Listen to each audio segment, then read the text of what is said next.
is brought to you by Head Start Basketball. You got to develop that coach-player relationship at a high level so that they are comfortable talking to you. And if they're not comfortable talking to you, you better figure them out as people where you can listen without them saying a word. But I just think you got to listen. You have to have a ton of energy. It's your job to bring the energy every day and understand what makes each of them tick and care about them. Dell Leonard has been the Mountain Home, Arkansas high school girls varsity basketball coach for the past 25 seasons.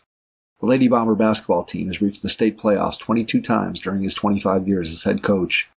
During Dell's time as the girls basketball coach, the Lady Bombers have reached the Final Four in the Arkansas state playoffs 8 times. Coach Leonard attended North Arkansas Community College in Harrison, Arkansas from 1987 to 1990 and joined the United States Marine Corps in 1992. He was an active duty Marine for 2 years and then entered the Marine Corps Reserves from 1994 to 2002. In 1995, Coach Leonard graduated from Ouachita Baptist University in Arkadelphia, Arkansas, with a Bachelor of Science in Education degree. In 2004, he earned his Master's of Science in Education degree from Arkansas State University in Jonesboro, Arkansas. During his time as a student at North Arkansas Community College and Ouachita Baptist University, he was a 4-year letterman on the baseball team. Dell has coached other sports besides basketball throughout his career at Mountain Home. He was an assistant coach on the 1997 5A State Championship Bomber baseball team, and in 2008 and 2010 as the head softball coach, he led the Lady Bomber softball team to the 6A State Championship. Coach Leonard was also the Mountain Home head boys and girls golf coach from 2015 to 2018, and from 2020 to the present. After you're finished listening to the show, hop over to iTunes and leave us a 5-star rating and review to help others in the basketball community find the Hoopheads podcast. Subscribe now on your favorite podcast app so you never miss an episode. You can find every episode we've ever recorded on our website, www.hoopheadspod.com. Hey Hoopheads, this November our partners and friends at Dr. Dish Basketball are offering $3,000 off the CT, the best shooting machine in the world, and you can also get $1,000 off their home machine. Dr. Dish shooting machines are undoubtedly the most advanced and user-friendly machines on the market. Learn more at drdishbasketball.com and follow their incredible content at Dr. Dish B-Ball on Twitter, Instagram, Facebook, and YouTube. Mention the Hoopheads podcast and save an extra $300 on the Dr. Dish Rebel, All-Star, and CT models. Visit drdishbasketball.com for details. You can also check out their holiday gift guide to make shopping for the hooper in your life as easy as can be. Hey, this is James Leith from Unleash the Athlete, and you're listening to the Hoopheads podcast. Prepare like the pros with the all-new Fast Draw and Fast Scout. Fast Draw has been the #1 play diagramming software for coaches for years. You'll quickly see why Fast Model Sports has the most compelling and intuitive basketball software out there. For a limited time, Fast Model is offering Hoopheads listeners 15% off Fast Draw and Fast Scout. Just use the code HHP15 at checkout to grab your discount, and you'll be on your way to more efficient game prep and improved communication with your team. Fast Model also has new coaching content every week on its blog, plus play and drill diagrams on its Playbank. Check out the links in the show notes for more. Fast Model Sports is the best in basketball. Grab a notebook and pen so you're prepared to take some notes as you listen to this episode with Dell Leonard, girls varsity head coach at Mountain Home High School in the state of Arkansas. Hello and welcome to the Hoopheads podcast. It's Mike Plinzing here without my co-host Jason Sunkel tonight, but I am pleased to welcome back to the Hoopheads pod for his second go-round with us, Dell Leonard from Mountain Home High School in the state of Arkansas, the girls varsity head basketball coach. Dell, welcome back. Thanks, Mike. I appreciate you having me. Excited to have you on. Looking forward to. We're going to do a little speed round, which will be something different. This will be something new, Dell. We're going to be able to dive in and do something completely. You're going to break new ground for us. So before we do that, though, give us a quick hitter for anybody who didn't listen to your first episode. A quick 30 seconds on your background. Okay. I've been at Mountain Home High School here in Mountain Home, Arkansas for 28 years. This is my 28th year. My high school coach was the boys coach here. I got out of college and had a stint in the Marine Corps. And then when I was done with that, I contacted my high school coach. He got me on in any way he could, just, assistance to, several different things, was helping the high school girls coach, Janet Wood. She retired within 3 years after I had come on board. She encouraged me to apply for the girls' job, coaching girls basketball, which I never thought ever that I would do. And I ended up interviewing. I got the job, and 28 years later, here I am. First question, what is your favorite day of the coaching year? Favorite day of the coaching year is Sunday. And why Sunday? Because it's, it gives me a chance to get to school. We have to practice on Sundays because we travel so far. Our shortest travel game is 3 hours one way in our conference. That's our conference, and that starts in January and February. And the reason why Sunday is my favorite day is because I can get to school and prepare for practice early that day and watch film, and I don't feel rushed. I got plenty of time and usually I feel really prepared going into practice. Makes sense. I think when you're, as many of us know, no matter what profession you're in, but certainly as coaches, definitely be impressed for time. So when you think about the opportunity to sit down and be able to really plan and catch your breath and go into it fully prepared, I can see where that is a day that, man, you probably look forward to each and every week, especially once you get to that conference season. It really is. There's so many things that we think of every night. Oh, we got to cover this tomorrow. We got to do that. And all that does is that gives me that little extra time where I can dot those I's and cross those T's. All right, next question. Your biggest superstition. Do you have a superstition? Oh, gosh. Playing college baseball, I probably got a lot of them. I would say, if we win a big game wearing a certain shirt or pants or whatever, as silly as that sounds, I tend to go back to that same outfit, I guess. I think you're not alone in that. I'm sure there are lots of coaches that have some article of clothing, let's put it that way, that becomes lucky as you go on a winning streak. Right. Funniest thing that's ever happened in a practice? Oh, gosh. We had our high school principal at the time, who is actually one of our assistant superintendents now. She had a little boy who would get off the bus with my daughter. They were probably, I don't know, third, fourth grade. And they would come into practice because we went a little bit after school. So once they got off the bus, they'd come to practice. And he was a character, and he used to get on his little scooter and ride around the gym, which he didn't bother us at all. And I was squatted down, really intent on the sideline, watching a 5-on-5 session of us putting in some man entries versus, for half court. And we had stopped, and the girls were all staring at me, and I was talking and giving instruction, and he decided that he wanted to go full bore and tackle me and, while I was squatting on the floor, and it was quite a moment. Those are the ones that you live for, right? That everybody who was there in that gym and on that day is probably still telling that story. Those are the ones. Every time I see them. I believe it. All right. Next question. What's the newest thing that you've added to your coaching toolbox in the last year? Is there something that you're doing differently? Something, whether it's actually on the court X's and O's wise, whether it's culture, whether it's just something you've read? Is there something that you've added to your repertoire in the last year? No doubt about it. When I was working Snow Valley in 2017, I met Dave Severance with the Clippers. And I never will forget him saying, I can't remember who asked the question, but somebody asked, what would you do different if you were coaching in high school again? And he said, I would press from tip to buzzer, and I'd shoot a lot of threes.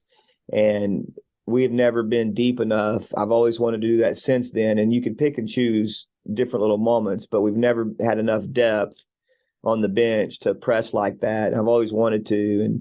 And this year we have a really nice group and a lot of sophomores that can play. And sometimes in girls, sophomores can have much more of an impact than sophomore boys. And so we're probably about 9 or 10, 11 deep right now. And I have committed to that, and we are having a lot of fun. Players don't stand on the side. Kids get conditioning with the ball. I love it. I love the tempo. I love what we're doing. And we're shooting a lot of threes, but we're also not getting the 3-point flu. We're trying to get 2 feet to the paint, get to the rim, get to the free throw line, and then play off that with getting open threes. And it's fun. The kids are having fun. And, when you're having to walk it up and face 5 and play a controlled game, it's hard to involve a lot of kids and keep them entertained and interested. And you got to get creative to do that. But now it's just, hey, this is what we're doing. And we build it up and we get into it. And also in Arkansas, we have the 30-second shot clock. So we're definitely going with tempo. So I would say that tempo is something that is the new thing for us right now. All right, next question. What's your favorite off the court moment? If you can, obviously, I'm sure there's a ton, but when you ask that question, what's the first thing that pops into your head as an off the court moment that sticks with you? Man, I would have to say that when we have our banquet and our seniors speak, there's not one particular player or one particular comment that I could say stands out over any of the others. But just when you hear them say, thank you for not accepting our second best effort, and thank you. It's like we had our Hall of Fame banquet a couple of weeks ago here at Mountain Home, and I used to coach softball, and our 2008, 2010 team went into the Hall of Fame. And I know we're talking about softball players, but these girls also played basketball for me. And for them to say, Coach, you always said that every coach should have the goal to help young people become successful in life. And you did that for us. And that, it means a lot. And just hearing those girls recognize that and their parents recognize that is really special. But those moments from those players, I would say, would be my favorite. All right, next question. What's your best piece of advice for a male coach who is coaching a girls basketball team? Listen, but before you get to that point, you got to develop that coach-player relationship at a high level so that they are comfortable talking to you. And if they're not comfortable talking to you, you better figure them out as people where you can listen without them saying a word, and you better know. Invest in them, but I used to, when I first got the job, I coached girls just like boys. And, the thing about girls is they'll run through a wall for you and they're super loyal, but they just got to know why. And I'm not so sure that all athletes aren't that way today, but I just think you got to listen. You have to have a ton of energy and bring the energy. It's your job to bring the energy every day and understand what makes each of them tick and care about them. I mean, girls are wired differently, and some of them do need to be challenged as far as, verbally at times. And and some of them, when you develop that core relationship, that really good relationship with them, they'll tell you, Coach, I need that. I need you to get on me pretty good and push me. That's what gets me going. And then also that trust where one says, hey, that doesn't work for me. And just figuring out, especially with females, what works for them individually, and then really trying to develop that team and that team bonding, and where they really care about each other. Because some people think that's really difficult with girls, but it's not. It's really not. That's really what they feed on, and that's what they want. And so you got to create those situations where they are coming up with solutions and answers together. And you got to go above and beyond to have team dinners, to have get-togethers, to put them in situations where they're growing internally, but they don't even realize it, and then making them think it's their idea. But listen, care, and bring energy every day. Yeah, I think you got to give them that space, right, to be able to create those relationships. I think that's the key, is you have to put that type of environment in place. And when you do that, then you get to see those relationships and the types of things that you're talking about. You get to see those things flourish. And Mike, can I say one more thing? Sure. Get a really good female assistant. Yeah. I mean, that's huge. That's huge, because it might take them a little bit before they really talk to you, but they'll be a lot more comfortable talking to her. But you better be someone you can trust. Right. You better be loyal. But if you get a really good female assistant, she can keep a lot of problems from ever even developing. Excellent point. And I think one that's very well taken. Looking to grow your coaching?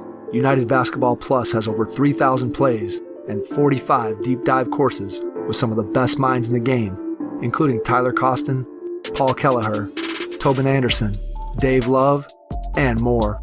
You can also view their United Basketball clinics and receive 50% off in-person clinics. United Basketball Plus has partnered with Jordan and Joe's Decision for their skill development curriculum. United Basketball Plus is a one-stop shop to help you grow as a coach, leader, and culture builder. Follow the link in the show notes and use the code CLINIC to receive an annual membership for just $50. Go from a serious question to a less serious question. Do you have a go-to pregame meal? For you, not for your players, for you. No. No? It's usually just trying to get something to eat whenever I can. For me, for road games, it's wherever we stop. Again, we travel so far that we have to stop and feed them. So it's wherever we stop. At home, a lot of times our athletic director's wife will cook a really big meal for the coaches, and they'll have a nice spread in the athletic office. But right now, my pregame meal will be something that's low carb because I'm trying to lose some weight so I can actually enjoy the season. I'm sure you're not alone in that goal out there. I'm sure you're not alone. What is your favorite game day tradition? You can take that question whatever way you want to go with it. Just walk through. It's not intense. We've done our work, the hay's in the barn, so to speak. It's just getting out there. I learned as a younger, when I was younger, I was probably too wound too tight. And I think the kids can see that, and it affects their play. And now it's like we've done our job. We've done our work. We've worked really hard. We have absolutely prepared. Now let's go take advantage of an opportunity. And, a lot of times my wife is my assistant, and she, talking about having a good female coach, a great female coach, she makes all the difference in the world. And literally I'll let her, go through the shooting drills, maybe even handle some of the walkthroughs. And you won't ever see me sitting down in practice unless it's a walkthrough. And the whole purpose for me sitting over there and kind of crossing my legs and having a side conversation with the athletic director is just to let them know I'm relaxed, I'm confident, we're prepared, let's go. Next one. What's been the most fun part of it for your family when you think about them being a part of your coaching life? What do they enjoy the most about you being a coach? I think they almost the kids, the players become part of their family. And it doesn't matter if it's my brother in Little Rock, especially with live stream today, and which is one of the very few things we got out of COVID. But, it's the live streaming. He can watch the games, and used to it was always had to listen to them on the radio, which is a great thing to have because a lot of schools don't have that. But the fact that they embrace it, they love it. I don't know. This sounds kind of cheesy, I don't expect it from them, but it's almost like sometimes that they feel like that being the coach of such a great program and such a great school that they almost feel like it's like a celebrity status, so to speak. Yeah. I don't expect that from them. Right. But still, for them to think of their brother or their son or uncle, that's pretty cool for them to put you there, even though you don't feel that way or you don't expect them to feel that way. Looking back over the course of your career, what opposing coach or team have you had the most, and again, this question, there's probably a lot of answers here. Have you had the most respect for or the most friendly rivalry where you're friends with that coach, but you respect the heck out of what they do, but every time you get out on the floor with them, you want to compete? Is there a particular coach or a particular school that fits that bill for you? Oh gosh, right now, Carla Crowder, who was at Cabot, Daryl Fimple at North Little Rock, who I think's actually been on, or we've talked about him being on the show. I know this next lady has Leslie Bird or Leslie Henderson now from Watson Chapel, Preston Early from Rogers, Vic Rimmer from Fayetteville, Ricky Smith from Northside. I would put all of those people in that category. And I know that I'm missing somebody. I know I'm Clay Reeves from Greenwood. I mean, it's just unbelievable. Of course, you got 28 years and some of those have either retired or about to retire. You know, we kind of came in together and cut our teeth and just had some wars, but there's just a tremendous mutual respect there. And I tell you, it's not just the respect for the coach, but as you alluded to, the way their kids carry themselves, the way they play the game. I mean, that's what I respect. I mean, we played a lot of teams that were good and a lot of teams that I like the coaches and I'm friends with them, but I did not respect the way their kids acted. And you know, but those people that I just mentioned, and I could go on and I could tell you a lot more. Sherry White, who we were at some wars with Harrison, you know, it's just, gosh, it go on and on and on. But that for me is what you said, the mutual respect, because you know how hard they work, you know what they demand of their kids. They uphold a high standard, and their kids definitely represent their school and their community and their team and their families the right way. If you had an opportunity to sit down with a coach who is just graduated from college and they're getting into the coaching profession and they're going to take over, they're a young coach, they're going to take over a program for the first time. If you had to give them a piece or two of advice that you think would get them off on the right foot, what would be that piece or two of advice that would help them get started?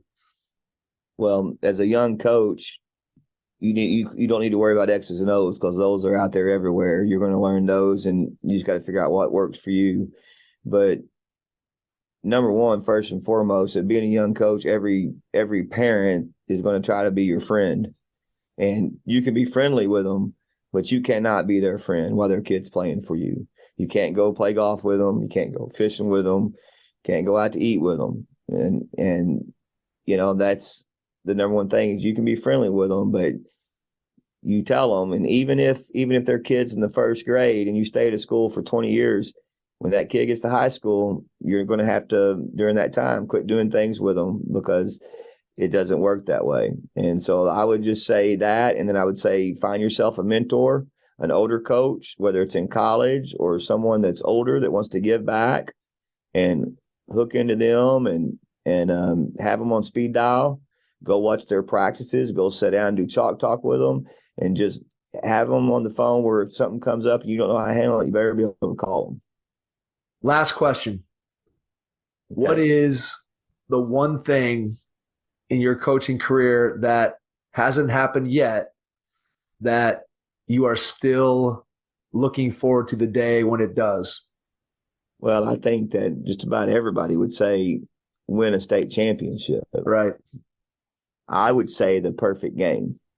You know, I don't think you're ever going to shoot 100% from the field, but maybe a game where you don't have any turnovers, a great balance in, you know, getting to the rack and getting to the free throw line and creating rhythm threes that you hit, not missing a rotation on defense, not missing a block out.